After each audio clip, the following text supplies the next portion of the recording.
the ultimate victory will not be for the plutocracy.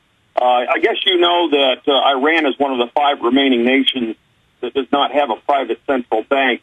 So that explains a lot as to why they are twisting, distorting, and misrepresenting Ahmadinejad. And now I have a lot more skepticism about what they're saying about the others, like Libya with the Lockerbie bombing and like that. There's a lot of questions. I agree. Well, you know what? There's another reason that they go after. There's another reason they go after Iran. It's not just that banking issue, although that's a huge issue. It's because they want them to be part of a Eurasian Union. And with Iran, I have to teeter on both. I mean, is this guy working for somebody? Is he an agent provocateur? Is he there to bring in U.S. military? Because there were reports less than a year ago that Iran was actually helping us in the war in Afghanistan to stop the poppy seed growing, to stop all the opium running, when we know that the United States government and the major intelligence agencies around the world are the ones that are dealing those drugs. Gaddafi, for instance, also. You know, here's another guy that was, a U.S. puppet dictator at one point, but then when Noriega tried to hold a meeting with a bunch of these South American countries to get out of from under the thumb of the United States, what did they do? They went right after Noriega. They said he was the biggest enemy in the world after praising him, and then it came out that he was on a payroll for the CIA for 26 years. Unfortunately, a lot of these dictators are forced into Western intelligence connections, and sometimes, just like John Perkins, the economic hitman, discusses, they don't even know who they're really working for or working with or taking advice from. Iran does seem like one of those rogue nations that's kind of outside of the banking system, outside of the Eurasian Union, outside of the main line. And I just hope that it doesn't bring another hard conflict. But I couldn't agree with you more, Mark, that we do need to get this information out for the future. If nothing else, I appreciate the call. Let's go to Chuck in North Carolina. Chuck, you're on line. Hey, Jason, how's it going? You hear me all right? Yep.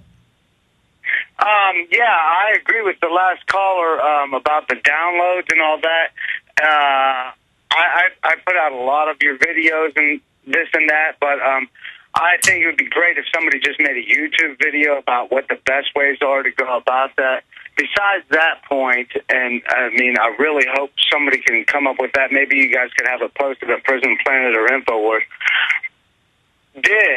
And schooling the Pittsburgh police, or whatever you want to call them, on the Constitution is the greatest thing that maybe ever happened to our movement. Here's why.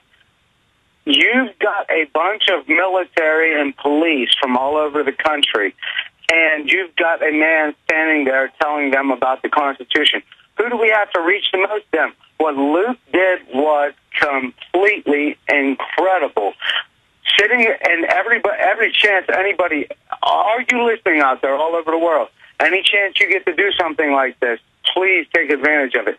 You can go talk to the military and the police and tell them about the Constitution and say, how would you feel if your family was going through something like this?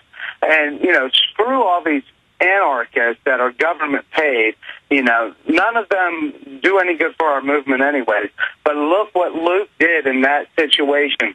People focus on something like that because, my God, you cannot do any better than what Luke did right there. I agree with you 100%. Thank you so much for the call, Chuck. Like I said, he's got an amazing heart, an amazing amount of courage, and he does not, he doesn't fear itself. He knows that we have to go out there, communicate as human beings. And as an earlier caller said, this is really about a struggle for humanity.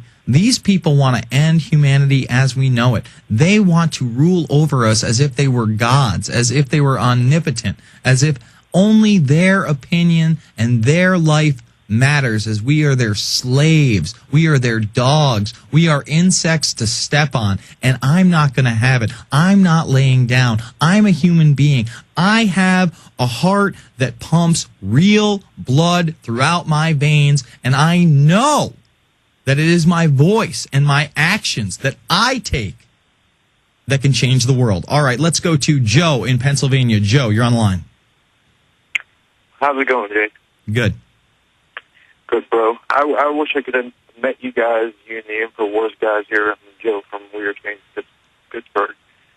I just want to say it was a pleasure working with meeting and working with everybody that came down here from Chicago and Philly and Ohio, New York, Rhode Island. I don't want to leave anybody out.